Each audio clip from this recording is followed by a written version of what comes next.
차디찬 바닷물이 폐부 깊숙이 들이닥치자 기철은 정신을 차릴 수가 없었으며 눈앞을 가로막는 거대한 파도는 마치 굶주린 짐승처럼 배의 난간을 집어삼킬 듯이 달려들었다. 이복에 정신 차려야 하네.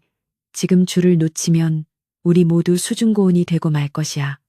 라고 비명을 지르는 동료 선원의 목소리도 몰아치는 광풍 속에서는 한낱 가래픈 비명에 불과했다.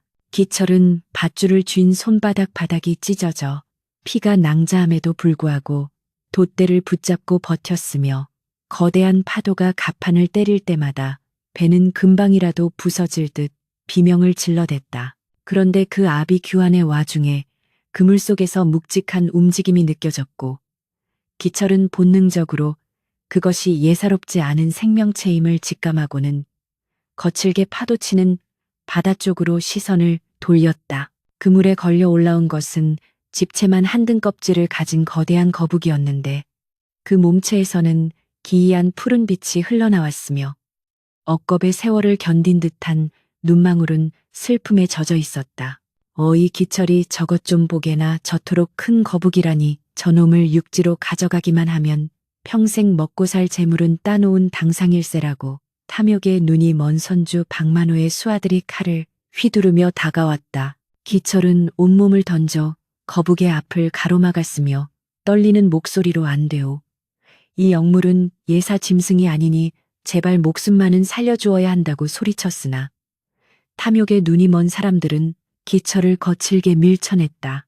천년은 좋게 살았을 법한 거북의 눈에서 굵은 눈물방울이 떨어지는 것을 본 순간 기철은 가슴이 찢어지는 듯한 통증을 느꼈고 이것은 단순한 짐승이 아니라 바다의 신령이심이 분명하다는 확신이 들었다. 그는 죽음을 각오하고 품 안에서 날카로운 단도를 꺼내 거북을 쳐나매고 있던 질긴 그물을 단숨에 베어버렸으며 사람들의 고함과 욕설이 등 뒤에서 쏟아졌으나 오직 거북의 목숨을 구하는 일에만 전념했다. 그물이 끊어지자마자 거대한 거북은 유유히 바다 밑으로 몸을 던졌고 순간적으로 바다가 갈라지는 듯한 굉음과 함께 배 주변으로 거대한 소용돌이가 휘몰아치기 시작했다. 거북을 놓친 선원들은 기철을 죽일 듯이 노려보며 이 미친놈이 우리 앞길을 망쳤다며 달려들었지만 하늘은 이미 시커먼 먹구름으로 뒤덮여 한 치 앞도 분간할 수 없는 어둠 속으로 빠져들었다.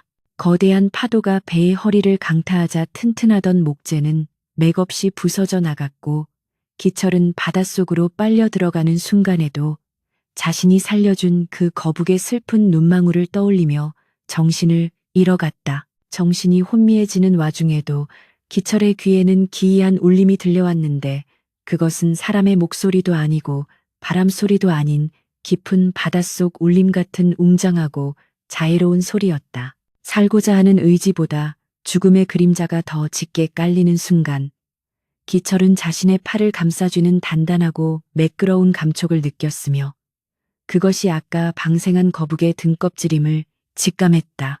차가운 바닷물은 여전히 그의 호흡을 막아왔지만 어쩐지 몸이 물 위로 떠오르는 듯한 부유감을 느끼며 그는 거대한 운명의 소용돌이 속에 자신을 온전히 맡길 수밖에 없었다. 마을에는 기철이 돌아오기만을 기다리는 아내와 어린 자식들이 있었으나 이제 그들의 얼굴을 다시는 보지 못할지도 모른다는 절망감이 기철의 가슴을 후벼 팠다. 거북의 등에 매달려 파도를 넘나드는 동안 기철은 이것이 꿈인지 생시인지 분간할 수 없었으며 오직 거북이 내뿜는 푸른 안개만이 그를 포근하게 감싸 안을 뿐이었다. 바다는 여전히 성난 짐승처럼 포효하고 있었고 배에 남아있던 동료들의 비명소리는 점점 멀어져 갔으며 기철의 의식은 깊고 어두운 심연의 바닥으로 천천히 가라앉기 시작했다. 얼마나 시간이 흘렀을까. 파도 소리는 조금씩 잦아들었지만 기철의 몸은 얼음장처럼 차가워져 갔고 그는 죽음이 바로 곁에 와 있음을 느끼며 마지막 기도를 올렸다. 부디 남겨진 가족들이 굶지 않게 보살펴 주시고 저 영물만큼은 무사히 바다 깊은 곳으로 돌아가게 해달라는 그의 간절한 염원이 어두운 바다 위로 힘없이 흩어졌다. 거북은 기철의 마음을 다 안다는 듯 나직하게 울부짖으며 거친 물결을 가르고 어디론가 쉼없이 헤엄쳐갔고 마침내 멀리서 희미한 땅의 그림자가 보이기 시작했다. 기철이 마지막으로 본 것은 자신을 안전한 해안가로 밀어올리는 거대한 거북의 앞발과 밤하늘에 수놓아진 은하수처럼 반짝이는 거북의 등껍질 무늬였다.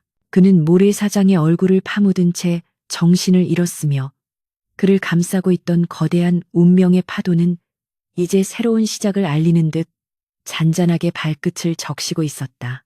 천년의 세월을 살아온 영물의 자비가 한 인간의 목숨을 구하는 순간이었으며 바다는 그렇게 모든 비밀을 간직한 채 다시 고요한 침묵 속으로 빠져들고 있었다.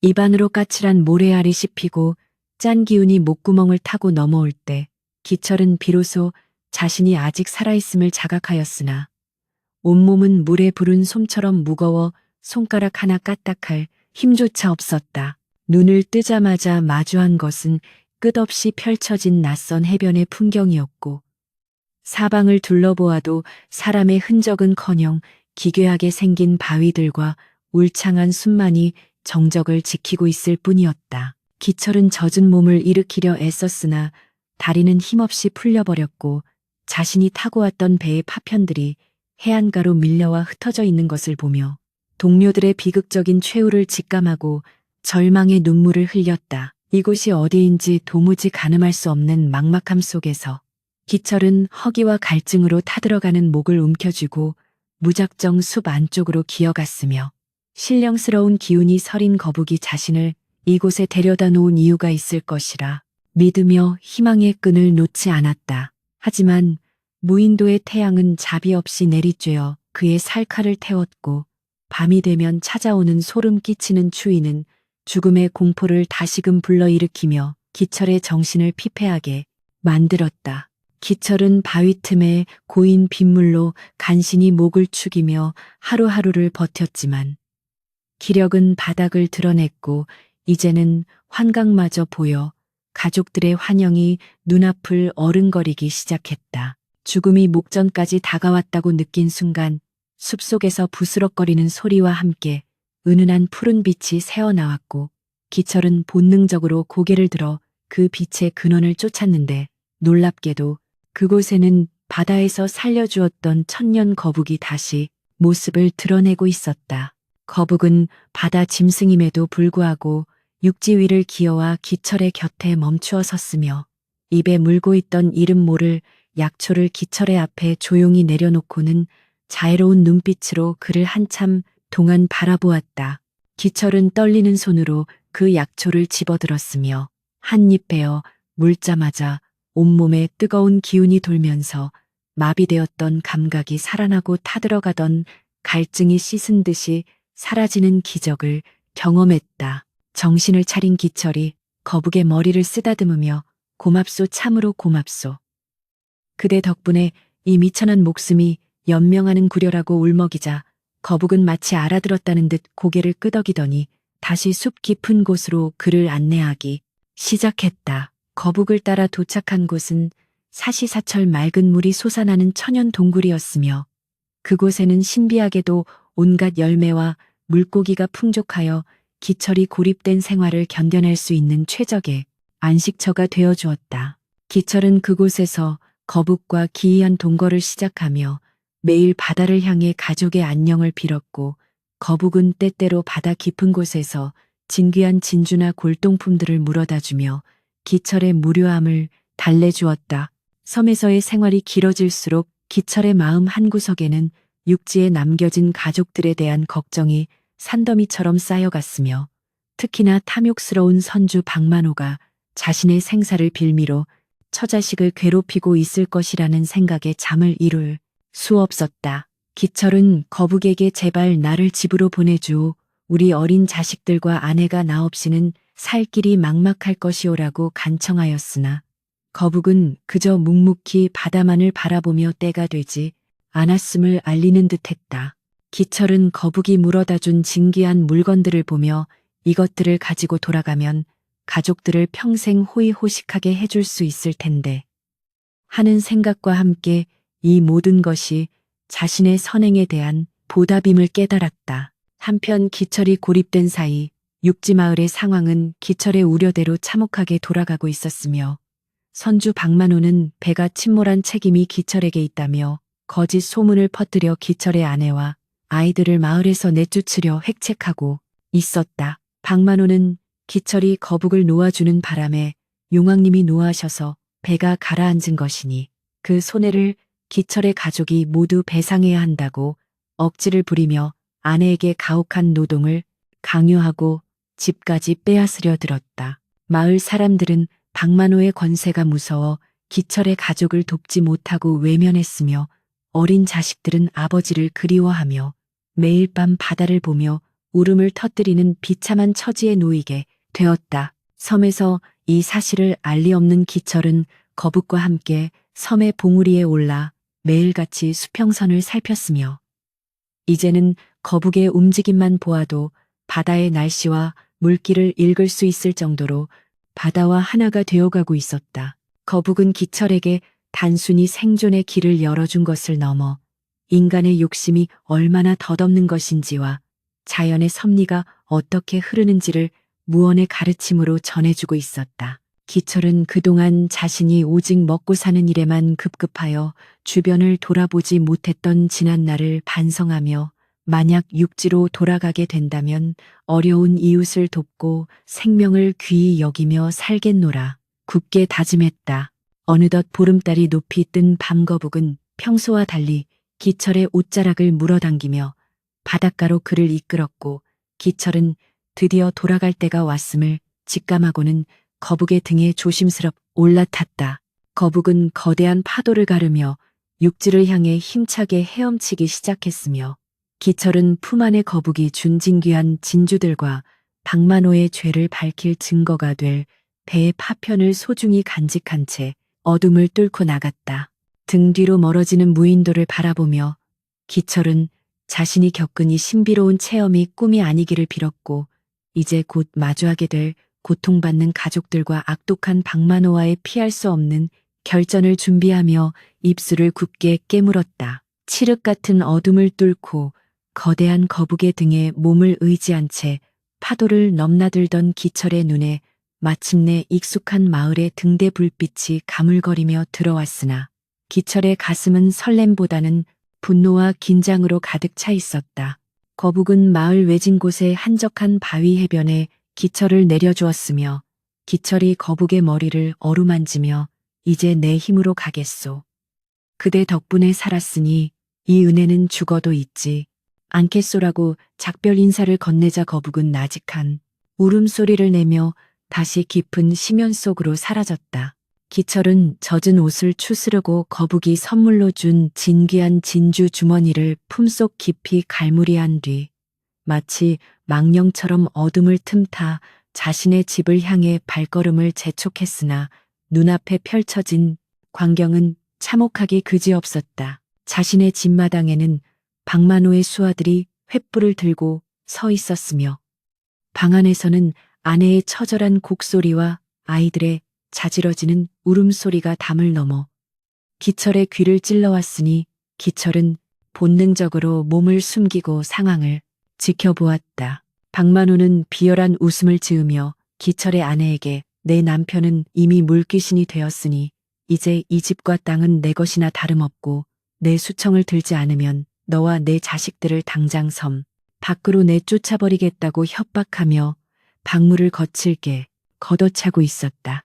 아내는 바닥에 엎드려 제발 우리 아이들만은 살려달라고 빌고 있었고 그 모습에 기철의 눈에서는 피눈물이 쏟아졌으나 그는 지금 당장 나서는 것보다 더 확실하게 저 악마를 파멸시킬 계획을 세우기로 마음먹었다. 기철은 마을 사람 중 유일하게 신의가 두터웠던 노인인 최영감을 찾아가 담을 넘었으며 죽은 줄만 알았던 기철의 등장에 노인은 혼비백산하여 기절초풍할 뻔했으나 기철은 노인의 입을 막고 그동안의 전말을 조용히 설명했다. 최영감으로부터 그동안 박만호가 배사고의 책임을 모두 기철에게 돌려 관가에 허위 보고를 하고 보험금과 보상금을 가로챘다는 천인공노할 사실을 전해들은 기철은 주먹을 불끈 쥐며 부르르 떨었다.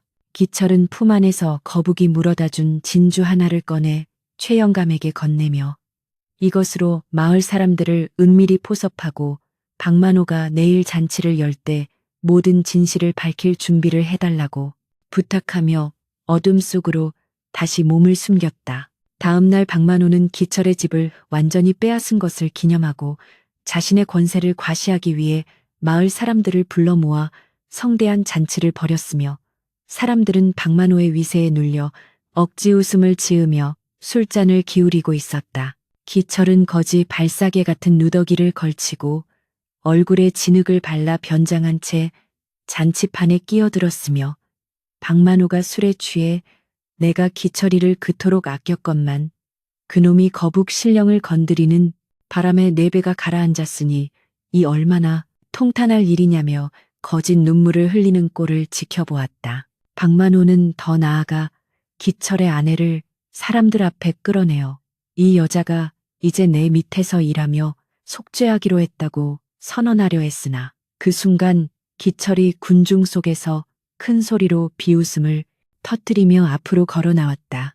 이 천하의 몹쓸 놈아 하늘이 무섭지도 않으냐라고 외치며 기철이 변장을 벗어 던지자 잔치 마당은 순식간에 찬물을 끼얹은 듯 정적이 감돌았고 죽은 줄로만 알았던 기철의 얼굴을 확인한 박만호는 들고 있던 술잔을 떨어뜨리며 뒷걸음질 쳤다. 기철은 박만호가 가로챘던 배의 잔해 조각과 거북이 물어다 준 박만호 가문의 인장이 찍힌 비밀 장부를 군중 앞에 내던졌으며 그것은 박만호가 예전부터 밀무역을 일삼으며 배를 고의로 침몰시켜 보험금을 타내려 했던 결정적 증거였다. 거북이 바닷속에서 물어다 준 것은 단순한 보물이 아니라 박만호가 예전에 바다에 버렸던 범죄의 증거물들이었음을 기철은 그제야 깨닫고는 거북의 영험함에 다시 한번 감탄했다. 당황한 박만호는 저놈은 기철의 귀신이다. 당장 저놈을 잡아 처단하라며 소리쳤으나 이미 최영감에게 진실을 전해 듣고 기철의 편에 선 마을 장정들이 박만호의 수하들을 가로막으며 팽팽한 대치를 이어갔다. 기철의 아내는 꿈에 그리던 남편을 보고 오열하며 달려와 기철의 품에 안겼고 기철은 아내를 다독이며 이제 걱정하지 마오.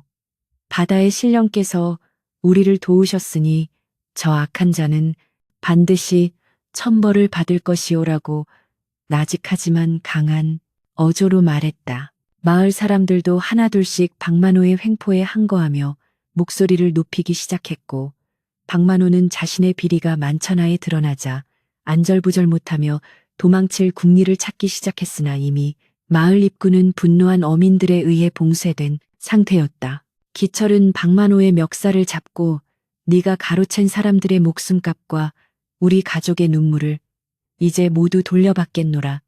선언하며 관가에 고발하기 전에 진실을 자백할 것을 종용했으나 박만호는 끝까지 발뺌하며 오만방자한 태도를 버리지 않았다. 그 순간 갑자기 맑았던 하늘이 급격히 어두워지며 바다 쪽에서 거대한 파도 소리와 함께 대지를 울리는 굉음이 들려오기 시작했고 사람들은 이것이 예사로운 징조가 아님을 느끼며 두려움에 떨었다. 기철은 이것이 거북 신령의 분노임을 직감했으며 박만호에게 마지막 기회를 줄 테니 죄를 뉘우치라고 외쳤으나 탐욕에 눈이 먼 박만호는 오히려 기철을 칼로 찌르려 달려드는 악행을 멈추지 않았다. 결국 하늘에서 벼락이 내리치고 바닷물이 마을 어귀까지 넘실거리며 박만호의 집을 집어삼킬 듯이 몰아치자 사람들은 혼비백산하여 높은 지대로 대피하기 시작했고 기철은 가족들을 안전한 곳으로 이끌며 끝까지 박만호를 지켜보았다. 박만호는 자신이 쌓아둔 재물 보따리를 놓지 못하고 허우적거리다 갑자기 들이닥친 거대한 파도에 휩쓸려 바다로 끌려 들어갔으며 그 광경을 지켜보던 사람들은 인과응보의 무서움을 뼈저리게 느꼈다. 기철은 자신을 살려주고 악인을 심판한 천년 거북의 자비와 위엄의 깊은 경의를 표하며 거친 숨을 몰아쉬었고 이제야말로 길었던 고난의 터널을 지나 새로운 삶이 시작되었음을 온몸으로 느꼈다. 성난 파도가 박만호의 화려한 기와집을 집어삼키고 난 뒤 마을에는 기이할 정도의 정적이 감돌았으나 그것은 평화가 아닌 새로운 심판의 시작이었으며 기철은 아내와 아이들을 단단히 붙잡은 채 마을 광장으로 향했다. 관가에서 파견된 사또와 포졸들이 소란을 진압하기 위해 들이닥쳤을 때 기철은 품 안에서 거북이 전해준 결정적인 증거물인 박만호의 비밀 장부와 밀무역 계약서를 높이 들어 올리며 천인공노할 박만호의 죄상을 만천하에 고발하였다. 박만호는 물에 빠진 생쥐꼴이 되어 겨우 목숨만 건진 채 포졸들에게 끌려왔으나 여전히 정신을 차리지 못하고 저놈은 요물을 부려 마을에 풍랑을 일으킨 역적이라며 기철을 모함하려 비명을 질러댔다. 사또는 서늘한 눈빛으로 기철이 제출한 장부를 꼼꼼히 살핀 뒤 박만호의 죄상이 낱낱이 기록되어 있음을 확인하고는 즉시 그를 포박하여 압송하라는 명을 내렸으며 이 과정에서 박만호가 그동안 가로챘던 보상금과 재산들이 모두 몰수되었다. 기철은 사또 앞에 무릎을 꿇고 소인은 오직 바다의 신령이신 천년 거북의 뜻에 따라 진실을 밝히고자 했을 뿐이니 억울하게 죽어간 동료 선원들의 넋을 달래주시고 남겨진 유가족들을 보살펴달라고 간곡히 청하였다. 사또는 기철의 기계와 의로운 행동에 깊이 감동하여 기철에게 포상금을 내리는 한편 박만호에게 착복당했던 마을 사람들의 재산을 모두 돌려주도록 엄명을 내리니 광장에는 환호성과 눈물이 교차했다. 하지만 극도로 궁지에 몰린 박만호의 신복 중 하나가 품 안에 숨겨두었던 단도를 꺼내 기철의 심장을 겨누며 달려들었을 때 마을 사람들은 경악하며 비명을 질렀으나 기철은 피하지 않고 의연하게 그를 응시하였다. 바로 그 순간 하늘에서 찬란한 빛이 쏟아져 내리더니 어디선가 거대한 바다 거북의 형상이 환영처럼 나타나 그 자객의 몸을 튕겨냈으며 사람들은 이것이 진정 바다의 신령이 기철을 보호하고 있음을 눈앞에서 목격하고는 모두 땅에 엎드려 절을 올렸다. 기철은 자신을 구해준 거북의 은덕에 다시 한번 머리를 조아렸고 이제 악의 근원이 뽑히고 정의가 바로 서는 것을 보며 비로소 가슴속 응어리졌던 울분이 씻겨 내려가는 듯한 해방감을 맛보았다. 박만호와 그 일당은 굴비 엮이듯 포승줄에 묶여 한양으로 압송되었으며 그들이 떠난 자리에 남은 재물들은 마을 공동의 기금으로 사용되어 가난한 어민들의 배를 고치고 굶주린 이들에게 곡식을 나누어주는 미천이 되었다. 기철은 자신이 거북으로부터 받은 진주들 중 일부를 내놓아 배 사고로 아버지를 잃은 아이들을 위한 서당을 세우기로 결심하였으며 아내와 함께 그동안의 고생을 위로하며 서로의 손을 꼭 맞잡고 한참 동안 통곡하였다. 마을의 노인들은 기철의 이야말로 하늘이 낸 효자이자 의인이라 칭송하며 그를 마을의 새로운 수령이나 다름없는 정신적 지주로 받들기 시작했고 기철의 이름은 인근 포구마다 널리 퍼지게 되었다.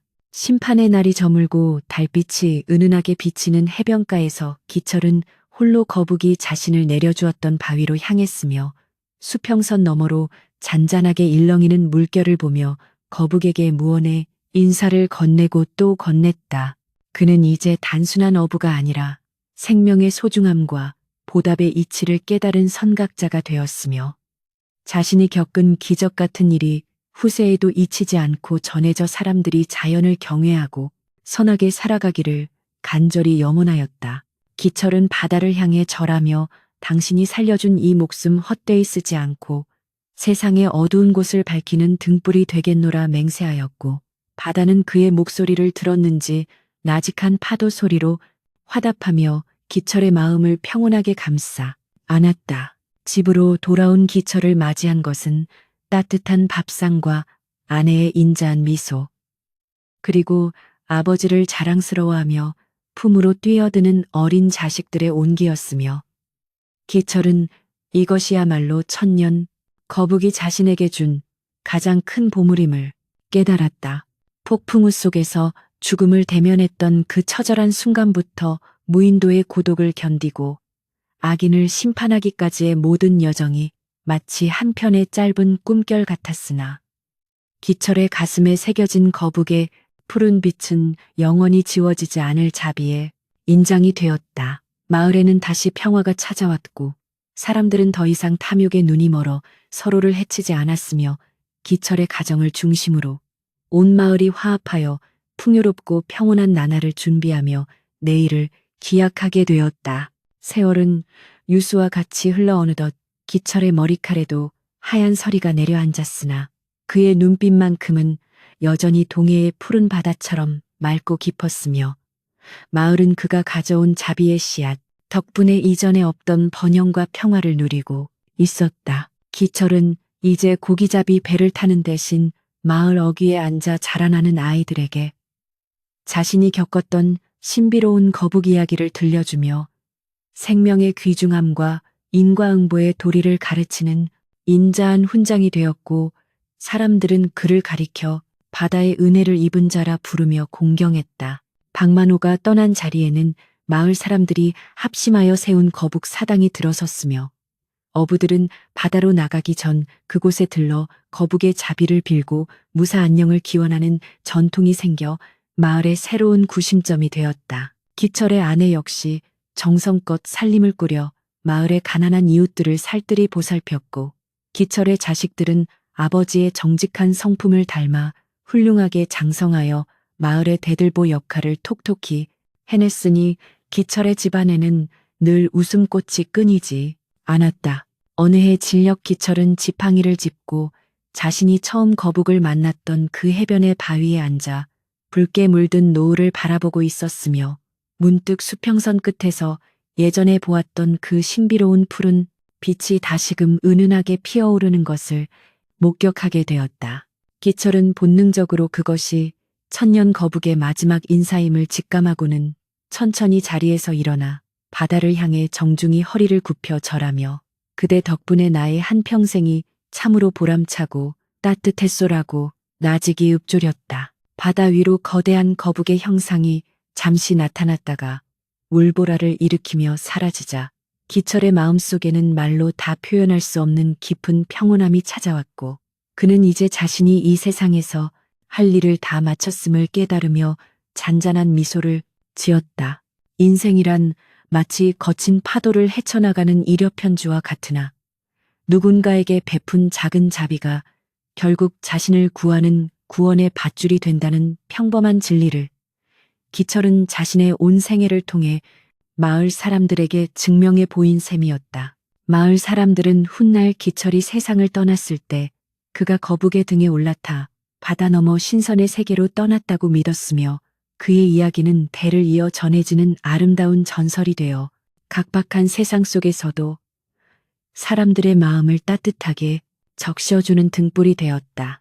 인간의 욕심은 끝이 없어 때로 자연을 해치고 이웃을 아프게 하지만 기철처럼 미천한 생명의 눈물에 공감할 줄 아는 진실한 마음이 있다면 세상은 언제든 기적을 맞이할 준비가 되어 있다는 교훈이 바닷바람을 타고 널리 퍼져나갔다. 거북이 남겨준 진주는 사라졌을지언정 그가 남긴 자비의 정신은 마을의 풍습으로 굳건히 자리 잡았으며 동해바다의 파도는 오늘도 여전히 천년의 비밀을 간직한 채 기철의 의로운 삶을 찬양하듯 끊임없이 해안가를 적시고 있었다. 기철의 손주들은 할아버지의 이야기를 가슴에 새기며 바다를 경외하고 생명을 소중히 여기는 어부로 성장하였고 그렇게 천년 거북과의 약속은 시간을 넘어 영원히 살아 숨쉬는 기적의 기록으로 남아 우리네 삶의 올바른 길을 제시하며 대단원의 막을 내리게 되었다.